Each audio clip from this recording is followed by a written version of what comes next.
Hello, dear students. Good morning. 10th grade.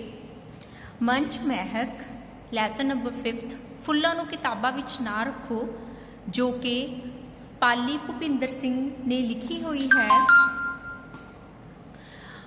ਬੱਚੇ ਤੁਹਾਨੂੰ ਪਤਾ ਹੀ ਹੈ ਕਿ ਜੇ ਆਪਾਂ ਪਹਿਲਾਂ ਚੰਗੀ ਤਰ੍ਹਾਂ ਲੈਸਨ ਨੂੰ ਰੀਡ ਕਰਾਂਗੇ, ਉਹਦੀ ਸਟੋਰੀ ਬਾਰੇ ਜਾਣਾਂਗੇ ਤੇ ਉਹਦੇ ਜਿਹੜੇ ਕੁਐਸਚਨ ਆਨਸਰ ਹੈਗੇ ਨੇ ਸਾਡੇ ਲਈ ਕਰਨੀ ਕੀ ਹੈ ਉਹ ਬਹੁਤ ਜ਼ਿਆਦਾ ਈਜ਼ੀ ਹੋ ਜਾਂਦੇ ਹਨ। ਮੈਂ ਤੁਹਾਡੀ ਰਿਟਨ ਅਸਾਈਨਮੈਂਟ ਵੀ ਬਣਾਈ ਹੈ ਜੋ ਕਿ ਤੁਸੀਂ ਆਪਣੀ ਫੇਅਰ ਨੋਟਬੁੱਕ ਤੇ ਕਰਨੀ ਹੈ।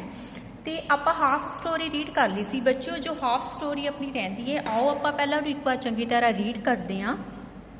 ਠੀਕ ਹੈ, ਆਪਾਂ ਇੱਥੇ ਤੱਕ ਪੜ੍ਹਿਆ ਸੀ, ਤੁਹਾਨੂੰ ਸਟੋਰੀ ਸਮਝ ਤਾਂ ਆ ਗਈ ਹੋਵੇਗੀ ਨਾ ਵੀ ਇਹਦੇ ਸਟੋਰੀ ਦੇ ਵਿੱਚ ਕੀ ਦੱਸਿਆ ਸੀ ਤੁਹਾਨੂੰ ਮੈਂ। ਠੀਕ ਹੈ, ਇਹਦੇ ਵਿੱਚ ਦੋ ਭੈਣ ਭਾਈ ਹੁੰਦੇ ਹਨ। ਠੀਕ ਹੈ, ਜਿਨ੍ਹਾਂ ਦੇ ਪੇਰੈਂਟਸ ਕੀ ਕਰਦੇ ਨੇ, ਉਹਨਾਂ ਨੂੰ ਬਹੁਤ ਜ਼ਿਆਦਾ ਮਜਬੂਰ ਕਰਦੇ ਹਨ ਪੜ੍ਹਨ ਲਈ, ਦਿਨ ਰਾਤ ਮਿਹਨਤ ਕਰਦੇ ਰਹਿੰਦੇ ਹਨ, ਉਹਨਾਂ ਨੂੰ ਖੇਡਣ ਲਈ ਬਿਲਕੁਲ ਟਾਈਮ ਨਹੀਂ ਮਿਲਦਾ। ਉਹ ਬ੍ਰਦਰ ਤੇ ਸਿਸਟਰ ਦਾ ਨਾਮ ਸੀ ਵਿੱਕੀ ਅਤੇ ਦੂਸਰੇ ਦਾ ਨਾਮ ਕੀ ਸੀ ਬੱਚਿਓ, ਵਿੱਕੀ ਅਤੇ ਨਿੱਕੀ। ਫਿਰ ਇੱਕ ਜ਼ੇਡੀ ਹੁੰਦਾ, ਉਹ ਆਉਂਦਾ ਖੇਡਣ ਲਈ। ਫਿਰ ਉਹ ਕਹਿੰਦਾ ਵੀ ਤੁਸੀਂ ਤਾਂ ਕਿੰਨੇ ਪੜ੍ਹਾਕੂ ਪੜ੍ਹਦੇ ਰਹਿੰਦੇ ਹੋ ਹਮੇਸ਼ਾ। ਠੀਕ ਹੈ, ਫਿਰ ਉਹ ਆਪਣੀ ਪ੍ਰੋਬਲਮ ਦੱਸਦਾ ਕਿ ਸਾਨੂੰ ਖੇਡਣ ਲਈ ਬਿਲਕੁਲ ਵੀ ਟਾਈਮ ਨਹੀਂ ਮਿਲਦਾ। ਅਸੀਂ ਟੀਚਰਾਂ ਦੀ ਡਾਂਟ ਅਤੇ ਮਾਂ-ਬਾਪ ਦੀ ਘੂਰ ਕਾਰਨ ਮਾਰ ਤੋਂ ਬਚਣ ਲਈ ਕੀ ਕਰਦੇ ਹਾਂ, ਪੜ੍ਹਦੇ ਰਹਿੰਦੇ ਆ। ਪਰ ਸਾਡਾ ਪੜ੍ਹ ਕੇ ਕੀ ਹੈ, ਸਿਰ ਦੁਖਣ ਲੱਗਿਆ ਪਿਆ। ਠੀਕ ਆ, ਇੰਨਾ ਪੜ੍ਹ ਕੇ ਉਹਨਾਂ ਦੀ ਨਿਗਾਹ ਵੀ ਘਟ ਗਈ ਹੈ। ਠੀਕ ਹੈ, ਉਹਨਾਂ ਦੀ ਆਈਸਾਈਟ ਜੋ ਹੈਗੀ ਆ ਵੀਕ ਹੋ ਗਈ ਹੈ ਕਾਫੀ, ਤੇ ਹਮੇਸ਼ਾ ਉਹ ਕੀ ਆ ਉਦਾਸ ਹੀ ਰਹਿੰਦੇ ਹਨ। ਠੀਕ ਹੈ, ਫਿਰ ਉਹ ਨੀਲਪਰੀ ਕੋ ਜਾਂਦੇ ਹਨ ਬੱਚਿਓ। ਠੀਕ ਹੈ, ਉੱਥੇ ਇੱਕ ਅਦਾਲਤ ਲੱਗਦੀ ਹੈ, ਉਹਦੇ ਵਿੱਚ ਕੇਸ ਲੜਿਆ ਜਾਂਦਾ। ਠੀਕ ਆ, ਬੱਚੇ ਕਾਫੀ ਕੁਛ ਆਪਣੇ ਹੱਕ ਲਈ ਕਰਦੇ ਹਨ। ਠੀਕ ਹੈ, ਤੇ ਚਲੋ ਆਪਾਂ ਜਿਹੜੀ ਸਟੋਰੀ ਰਹਿ ਗਈ ਉਹਨੂੰ ਅੱਗੇ ਕੰਟੀਨਿਊ ਕਰਦੇ ਹਾਂ। ਜਦੋਂ ਨੀਲਪਰੀ ਪੁੱਛਦੀ ਹੈ ਕਿ ਸਕੂਲਾਂ ਵਿੱਚ ਜ਼ਿਆਦਾ ਸਿਲੇਬਸ ਕਿਉਂ ਪੜ੍ਹਾਇਆ ਜਾਂਦਾ ਹੈ ਤਾਂ ਅਧਿਆਪਕ ਕੋਲ ਇਸ ਦਾ ਕੋਈ ਜਵਾਬ ਨਹੀਂ ਹੁੰਦਾ। ਫਿਰ ਕਚਹਿਰੀ ਲੱਗਦੀ ਹੈ। ਠੀਕ ਹੈ, ਉਹਦੇ ਵਿੱਚ ਸਵਾਲ ਜਵਾਬ ਹੁੰਦੇ ਆ। ਫਿਰ ਨੀਲਪਰੀ ਪੁੱਛਦੀ ਆ ਕਿ ਜਿਹੜਾ ਜ਼ਿਆਦਾ ਸਿਲੇਬਸ ਕਰਵਾਇਆ ਜਾਂਦਾ ਆ ਉਹ ਕਿਉਂ ਕਰਵਾਇਆ ਜਾਂਦਾ ਸਕੂਲਾਂ ਦੇ ਵਿੱਚ। ਫਿਰ ਅਧਿਆਪਕ ਕੁਛ ਨਹੀਂ ਬੋਲਦੇ। ਇਸ ਲਈ ਵਕੀਲ ਨੀਲਪਰੀ ਕੋਲੋਂ ਸਕੂਲ ਦੇ ਪ੍ਰਿੰਸੀਪਲ ਨੂੰ ਕਟਹਿਰੇ ਵਿੱਚ ਬੁਲਾਉਣ ਦੀ ਇਜਾਜ਼ਤ ਮੰਗਦਾ ਹੈ। ਫਿਰ ਜਿਹੜਾ ਵਕੀਲ ਉਹਨਾਂ ਨੇ ਰੱਖਿਆ ਸੀਗਾ ਬੱਚਿਆਂ ਦੇ ਹੱਕ ਲਈ ਲੜਨ ਲਈ, ਉਹਨੂੰ ਕਿਹਾ, ਕਹਿੰਦੇ ਵੀ ਚਲੋ ਪ੍ਰਿੰਸੀਪਲ ਨੂੰ ਬੁਲਾਉਂਦੇ ਆਪਾਂ। ਪ੍ਰਿੰਸੀਪਲ ਜ਼ਿਆਦਾ ਸਿਲੇਬਸ ਦਾ ਕਾਰਨ ਆਲੇ ਦੁਆਲੇ ਦੇ ਮਾਹੌਲ ਅਤੇ ਬੱਚਿਆਂ ਦੇ ਮਾਪਿਆਂ ਵਿੱਚ ਲੱਭਦਾ ਹੈ। ਠੀਕ ਆ, ਉਹ ਉਹਨਾਂ ਅਨੁਸਾਰ ਬੱਚਿਆਂ ਦੇ ਮਾਤਾ ਪਿਤਾ ਸਕੂਲ ਵਿੱਚ ਕੋਈ ਫੰਕਸ਼ਨ ਜਾਂ ਖੇਡਾਂ ਨਹੀਂ ਕਰਾਉਣ ਦਿੰਦੇ। ਸਾਨੂੰ ਉਹਨਾਂ ਦੀ ਗੱਲ ਮੰਨਣੀ ਪੈਂਦੀ ਹੈ, ਨਹੀਂ ਤਾਂ ਉਹ ਆਪਣੇ ਬੱਚਿਆਂ ਨੂੰ ਕਿਸੇ ਹੋਰ ਸਕੂਲ ਵਿੱਚ ਦਾਖਲਾ ਕਰਵਾ ਲੈਣਗੇ। ਇਹ ਕਹਿੰਦੇ ਹਨ। ਜਦੋਂ ਨੀਲਪਰੀ ਕਹਿੰਦੀ ਹੈ ਕਿ ਤੁਹਾਡੇ ਸਕੂਲ ਪੜ੍ਹਾਈ ਲਈ ਨਹੀਂ ਸਗੋਂ ਪੈਸਾ ਕਮਾਉਣ ਲਈ ਹਨ ਤਾਂ ਪ੍ਰਿੰਸੀਪਲ ਜਵਾਬ ਦਿੰਦਾ ਹੈ ਤੇ ਮਾਪੇ ਸਾਡੇ ਕੀ ਹਨ, ਗਾਹਕ ਹਨ। ਉਹ ਦੱਸਦੇ ਆ ਕਿ ਸਾਡਾ ਇਕੱਲਾ ਕਮੇਟੀ ਦਾ ਜਾਂ ਸਕੂਲ ਜਾਂ ਪ੍ਰਿੰਸੀਪਲ ਦਾ ਨਹੀਂ ਹੈਗਾ ਕਸੂਰ। ਕਹਿੰਦੇ ਇਹਦੇ ਵਿੱਚ ਪੇਰੈਂਟਸ ਵੀ ਕਾਫੀ ਇਨਵੋਲਵ ਹੁੰਦੇ ਨੇ, ਪੇਰੈਂਟਸ ਦਾ ਕਾਫੀ ਯੋਗਦਾਨ ਹੁੰਦਾ। ਕਹਿੰਦੇ ਉਹ ਕਹਿੰਦੇ ਨੇ ਵੀ ਸਾਡੇ ਬੱਚਿਆਂ ਨੂੰ ਖੇਡ ਕੁੱਦ ਜਾਂ ਫਿਰ ਜਿਹੜੇ ਹੋਰ ਤਰ੍ਹਾਂ ਦੇ ਫੰਕਸ਼ਨ ਨੇ ਉਹਨਾਂ ਵਿੱਚ ਉਹਨਾਂ ਨੂੰ ਘੱਟ ਟਾਈਮ ਉਹਨਾਂ ਦਾ ਖਰਾਬ ਕੀਤਾ ਜਾਵੇ। ਸਿਰਫ ਉਹਨਾਂ ਦੇ ਮਾਰਕਸ ਤੇ ਉਹਨਾਂ ਦੀ ਸਟੱਡੀ ਤੇ ਹੀ ਕੀ ਆ ਹਮੇਸ਼ਾ ਜ਼ੋਰ ਲਗਾਇਆ ਜਾਂਦਾ ਹੈ।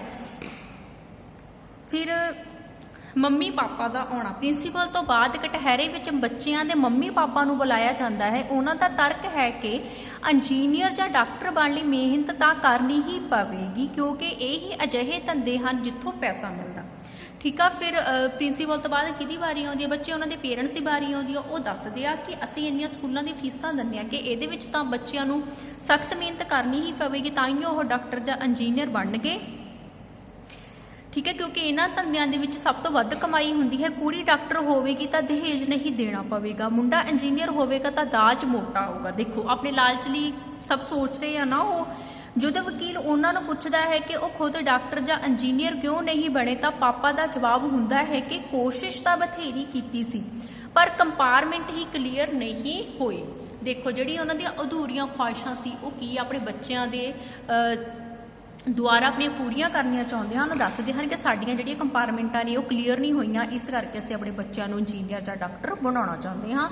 ਨੀਲਪਰੀ ਮਾਪਿਆਂ ਨੂੰ ਕਹਿੰਦੀ ਹੈ ਕਿ ਉਹ ਆਪਣੀ ਅਧੂਰੀ ਖਾਹਿਸ਼ ਨੂੰ ਪੂਰੀ ਕਰਨ ਲਈ ਬੱਚਿਆਂ ਤੇ ਜ਼ੁਲਮ ਨਾ ਕਰਨ। ਵਕੀਲ ਵੀ ਇਸ ਗੱਲ ਦੀ ਹਾਮੀ ਭਰਦਾ ਹੈ ਤੇ ਬੱਚਿਆਂ ਨੂੰ ਆਪਣੇ ਮਾਤਾ ਪਿਤਾ ਦੀਆਂ ਅਧੂਰੀਆਂ ਖਾਹਿਸ਼ਾਂ ਪੂਰੀਆਂ ਕਰਨ ਲਈ ਆਪਣਾ ਬਚਪਨ ਕੀ ਕਰਦਾ ਹੈ ਖਤਮ ਕਰਨਾ ਉਹਨਾਂ ਨੂੰ ਪੈਂਦਾ ਹੈ।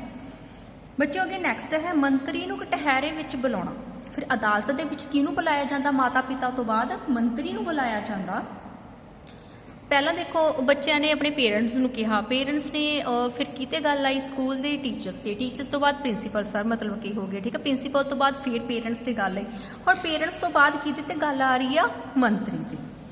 ਮਾਤਾ ਪਿਤਾ ਤੋਂ ਬਾਅਦ ਮੰਤਰੀ ਨੂੰ ਕਚਹਿਰੇ ਵਿੱਚ ਬੁਲਾਇਆ ਜਾਂਦਾ ਹੈ ਕਿਉਂਕਿ ਸਾਰਾ ਸਿਸਟਮ ਸਰਕਾਰ ਨੇ ਬਣਾਇਆ ਹੋਇਆ ਹੈ। ਮੰਤਰੀ ਕਹਿੰਦਾ ਹੈ ਕਿ ਬੱਚਿਆਂ ਨੂੰ ਵੇਲੇ ਇਸ ਲਈ ਨਹੀਂ ਰਹਿਣ ਦਿੱਤਾ ਜਾਂਦਾ ਕਿਉਂਕਿ ਪੜ੍ਹਨਗੇ ਲਿਖਣਗੇ ਨਵਾਬ ਬਣਨਗੇ, ਖੇਡਣਗੇ ਕੁੱਦਣਗੇ ਖਰਾਬ ਬਣਨਗੇ।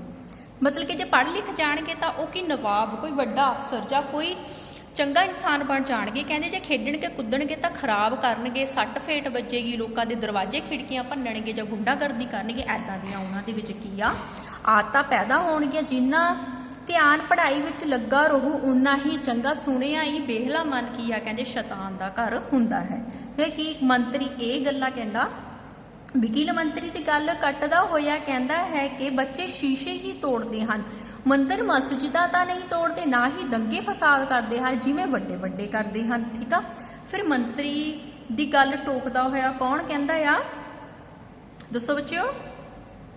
ਵਕੀਲ ਕਹਿੰਦਾ ਜਿਵੇਂ ਦੇਸ਼ ਦੇ ਵਿੱਚ ਤੁਹਾਡੀਆਂ ਸਰਕਾਰਾਂ ਅਨੁਸਾਰ ਜਿਹੜੇ ਤੁਸੀਂ ਕੰਮਕਾਰ ਕਰਦੇ ਹੋ, ਕਹਿੰਦਾ ਦੰਗੇ ਫਸਾਦ ਹੁੰਦੇ ਨੇ, ਲੋਕਾਂ ਦੇ ਘਰ ਉਜਾੜ ਜਾਂਦੇ ਨੇ, ਕਈ ਲੇਡੀਜ਼ ਵਿਧਵਾ ਹੋ ਜਾਂਦੀਆਂ ਹਨ। ਕਹਿੰਦਾ ਉਦਾਂ ਦੇ ਕੰਮ ਤਾਂ ਨਹੀਂ ਬੱਚੇ ਕਰਦੇ। ਕਹਿੰਦਾ ਬੱਚੇ ਤਾਂ ਇੱਕ ਨਾਰਮਲ ਖੇਡ ਕਾਰਨ ਚਲੋ ਕਈ ਵਾਰ ਮਾਰ ਕੁਛ ਚੀਜ਼ ਟੁੱਟ ਜਾਂਦੀ ਆ ਜਾਂ ਬਚਪਨ ਦੇ ਵਿੱਚ ਹੋ ਜਾਂਦਾ ਤਾਂ ਕੀ ਹੈ। ਠੀਕ ਹੈ, ਮੰਤਰੀ ਅਨੁਸਾਰ ਜਿਹਦਾ ਸਿਲੇਬਸ ਦਾ ਕਾਰਨ ਉਹਨਾਂ ਦੇ ਮਾਤਾ ਪਿਤਾ ਹਨ, ਜੇਕਰ ਸਰਕਾਰ ਉਹਨਾਂ ਦੀ ਗੱਲ ਨਹੀਂ ਮੰਨੇਗੀ ਤਾਂ ਉਹ ਵੋਟਾਂ ਨਹੀਂ ਪਾਉਣਗੇ। ਫਿਰ ਉਹ ਦੱਸਦਾ ਆ ਕਿ ਇਹਦਾ ਕਾਰਨ ਮੇਨ ਕੀ ਆ, ਮਾਤਾ ਪਿਤਾ ਹੀ ਨੇ। ਕਹਿੰਦੇ ਜੇ ਅਸੀਂ ਉਹਨਾਂ ਦੀ ਮੰਗਾਂ ਨਹੀਂ ਪੂਰੀਆਂ ਕਰਾਂਗੇ, ਉਹਨਾਂ ਲਈ ਕੁਝ ਚੰਗਾ ਨਹੀਂ ਸੋਚਾਂਗੇ ਤਾਂ ਕੀ ਆ, ਸਾਨੂੰ ਵੋਟਾਂ ਨਹੀਂ ਮਿਲਣਗੀਆਂ ਤੇ ਸਾਡੀ ਆਉਣ ਵਾਲੀ ਟਾਈਮ ਤੇ ਸਰਕਾਰ ਨਹੀਂ ਬਣੇਗੀ। ਠੀਕ ਆ, ਗੱਲ ਕਦੇ ਮਾਤਾ ਪਿਤਾ ਤੇ ਕਦੇ ਅਧਿਆਪਕ, ਕਦੇ ਸਕੂਲ ਦੀ ਮੈਨੇਜਮੈਂਟਾਂ ਤੇ ਆਲੇ ਦੁਆਲੇ ਘੁੰਮਦੀ ਰਹਿੰਦੀ ਹੈ। ਠੀਕ ਹੈ, ਇੱਕ ਦੂਸਰੇ ਤੇ ਦੋਸ਼ ਲਗਾਈ ਜਾ ਰਹੇ ਨੇ। ਸਾਰੇ ਮੁਕੱਦਮੇ ਦੀ ਕਾਰਵਾਈ ਤੋਂ ਬਾਅਦ ਮੀਲਪਰੀ ਇਸ ਨਤੀਜੇ ਤੇ ਪਹੁੰਚਦੀ ਹੈ ਕਿ ਬੱਚਿਆਂ ਦਾ ਪੜ੍ਹਨਾ ਬਹੁਤ ਜ਼ਰੂਰੀ ਹੈ ਕਿਉਂਕਿ ਪੜ੍ਹਨ ਨਾਲ ਹੀ ਵਿਅਕਤੀ ਦਾ ਮਾਨਸਿਕ ਵਿਕਾਸ ਹੁੰਦਾ। ਠੀਕ ਹੈ, ਮਾਨਸਿਕ ਵਿਕਾਸ ਹੁੰਦਾ, ਸਹੀ ਗੱਲ ਹੈ, ਪਰ ਜਿੰਨਾ ਇੱਕ ਵਿਅਕਤੀ ਲਈ ਮਾਨਸਿਕ ਵਿਕਾਸ ਜ਼ਰੂਰੀ ਹੈ ਓਨਾ ਹੀ ਸਰੀਰ ਦਾ ਵਿਕਾਸ, ਕਿਉਂਕਿ ਜੇਕਰ ਸਰੀਰ ਤੰਦਰੁਸਤ ਨਹੀਂ ਹੋਵੇਗਾ ਤਾਂ ਮਨ ਦਾ ਵਿਕਾਸ ਵੀ ਕਹਿੰਦੇ ਨਹੀਂ ਹੋਵੇਗਾ। ਸਹੀ ਗੱਲ ਹੈ, ਜੇ ਸਰੀਰ ਦਾ ਵਿਕਾਸ ਨਹੀਂ ਹੋਵੇਗਾ ਤਾਂ ਮਨ ਦਾ ਵਿਕਾਸ ਵੀ ਬਿਲਕੁਲ ਨਹੀਂ ਹੋਵੇਗਾ। ਸਰੀਰ ਦਾ ਵਿਕਾਸ ਤਾਂ ਹੀ ਹੋ ਸਕਦਾ ਹੈ ਜੇਕਰ ਬੱਚਿਆਂ ਦੇ ਮਨ ਤੇ ਬੋਝ ਘੱਟ ਅਤੇ ਉਹਨਾਂ ਦੇ ਕੋਲ ਖੇਡ ਕੁੱਦਣ ਲਈ, ਮਨੋਰੰਜਨ ਲਈ ਵੀ ਕਹਿੰਦੇ ਨੇ ਪੂਰਾ ਵਕਤ ਹੋਵੇ। ਇਸ ਲਈ ਉਹਨਾਂ ਲਈ ਪੜ੍ਹਾਈ ਇੰਨੀ ਜ਼ਰੂਰੀ ਹੈ ਕਿ ਜਿੰਨਾ ਕਿ ਖੇਡਣਾ। ਉਹਨਾਂ ਨੇ ਸਹੀ ਕਿਹਾ, ਕਹਿੰਦੇ ਮਨ ਤੇ ਸਰੀਰ ਦੇ ਵਿਕਾਸ ਲਈ ਕਹਿੰਦੇ ਖੇਡਾਂ ਵੀ ਬਹੁਤ ਕੀ ਹਨ, ਜ਼ਰੂਰੀ ਹਨ।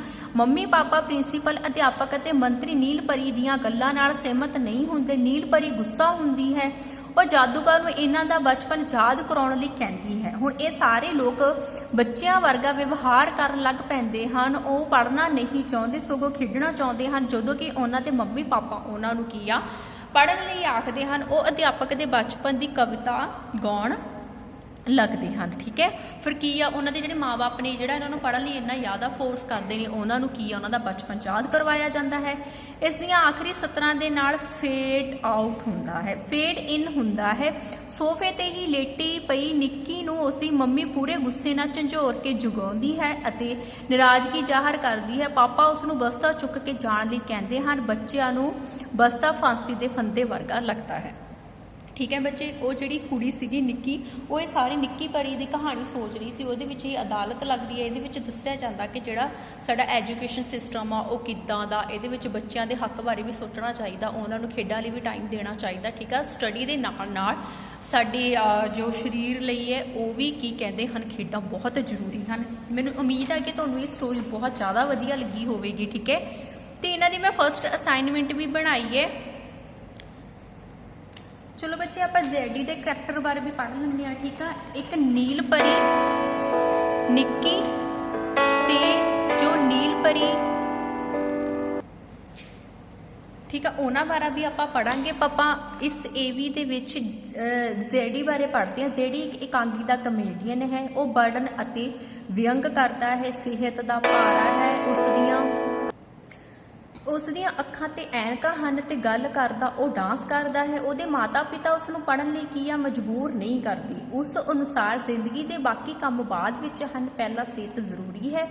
ਉਹ ਉਹਨਾਂ ਲੋਕਾਂ ਦਾ ਪ੍ਰਤੀਨਿਧ ਹੈ ਜਿਹੜੇ ਪੜ੍ਹਾਈ ਦੀ ਥਾਂ ਰਾਜਨੀਤੀ ਵਿੱਚ ਪੈਣਾ ਚਾਹੁੰਦੇ ਹਨ। ਬੱਚਿਓ ਠੀਕ ਹੈ, ਤੁਸੀਂ ਇਸ ਸਟੋਰੀ ਨੂੰ ਇੱਕ ਵਾਰ ਦੁਬਾਰਾ ਤੋਂ ਚੰਗੀ ਤਰ੍ਹਾਂ ਰੀਡ ਕਰਨਾ।